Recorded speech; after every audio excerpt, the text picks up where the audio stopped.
પાવાગઢની અંદર આજે વહેલી સવારે કાળજુ કંપાવે તેવી ઘટના ઘટી છે। એક મોટો પથ્થર ઉપરથી આવ્યો અને 7 લોકોને કચડી નાખ્યા। તેમાંથી 2 લોકોના મૃત્યુ થઈ ગયા છે। વરસાદના કારણે આ પથ્થરો પડી રહ્યા છે। સાથે મિત્રો વાત કીધો પાવાગઢે દર્શન કરવા જઈ રહેલા લોકો શું સૌથી મોટા સમાચાર મળી રહ્યા છે? સૌથી મોટી દુઃખની ઘટના સામે મળી રહી છે। અમને બધા લોકોના વિડીયોની અંદર બતાવવા જઈ રહ્યો છું। નમસ્કાર મિત્રો, એક નવા ઇન્ટરેસ્ટિંગ વિડીયો સાથે તમારા બધા લોકોનું સ્વાગત છે। હાલ મિત્રો વાત કીધો તમે બધા લોકો જાણતા ન હોય તો કહી દો ભાઈઓ, વરસાદના કારણે પાવાગઢની અંદર જે રીતે મિત્રો વાત કીધો પથ્થર આવે છે, મોટા મોટા પથ્થરો, તેમની નીચેથી મિત્રો વાત કીધો જે ધૂળ આવે તે સટકતી હોય છે, ખસી જતી હોય છે અને ત્યારબાદ પથ્થર છે એ નીચે પડવાના કારણે એટલે કે મિત્રો વાત કીધો પથ્થર આવ્યો નીચે અને 7 લોકોને કચડ્યા। તેમાંથી 5 લોકો હાલ હોસ્પિટલની અંદર છે, પરંતુ 2 લોકોના મૃત્યુ થઈ ગયા છે। ખૂબ જ દુઃખની ઘટના સામે મળી રહી છે।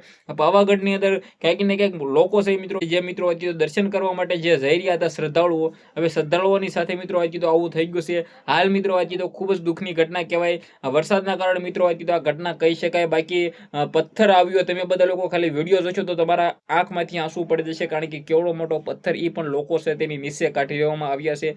ઘટના સ્થળે મિત્રો એમ્બ્યુલન્સ પહોંચી ગઈ હતી અને ઘટના સ્થળે મિત્રો વાત કીધો રોપવેના જે પણ મિત્રો વાત કીધો આદમીઓ લોકો છે તે પહોંચી ગયા હતા, પરંતુ જે પણ થયું છે ક્યાંક ને ક્યાંક દુઃખની ઘટના કહેવાય। સોશિયલ મીડિયાની અંદર આવી છે સામે, એટલે તમને બધા લોકોને મિત્રો વાત કીધો મેં દેખાડ્યું છે। બાકી હાલ મિત્રો વાત કીધો આવનારા ટાઈમની અંદર જે પણ સમાચાર મળે, 5 લોકો મિત્રો વાત કીધો હાલ હોસ્પિટલ ખાતે છે, પરંતુ 2 લોકોના મૃત્યુ થઈ ગયા છે। ઘટના સ્થળે જ મિત્રો વાત કીધો થયું છે, પરંતુ હાલ મિત્રો વાત કીધો કાળજુ કંપાવી નાખે તેવી ઘટના આખા ગુજરાત માટે કહેવાય। કારણ કે આપણે દર્શન કરવા જઈ રહ્યા છીએ ને મહાકાળી માતાના મંદિર પાવાગઢની અંદર જો આવું થાય તો ક્યાંક ને ક્યાંક મિત્રો વાત કીધો શ્રદ્ધાળુઓ પણ મિત્રો નિરાશ થાય, કારણ કે માતાના દર્શન કરવા આપણે ગયા અને ત્યારબાદ જે પણ થયું કુદરતી છે, પરંતુ ન થવું જોઈએ। કારણ કે તમારું શું કેવું છે વિડીયોને લઈને, તમારી શું રાય છે? જે પણ હોય કમેન્ટ કરી, વિડીયો શેર કરી, ફોલો કરી, સબસ્ક્રાઇબ અવશ્ય કરી દેજો, જેથી હું તમારા સમક્ષ આવીને એવી ઘટના હું વિડીયો લાવતો રહું અને તમે બધા લોકો ક્યાંક ને ક્યાંક મિસ ન કરતા રહો।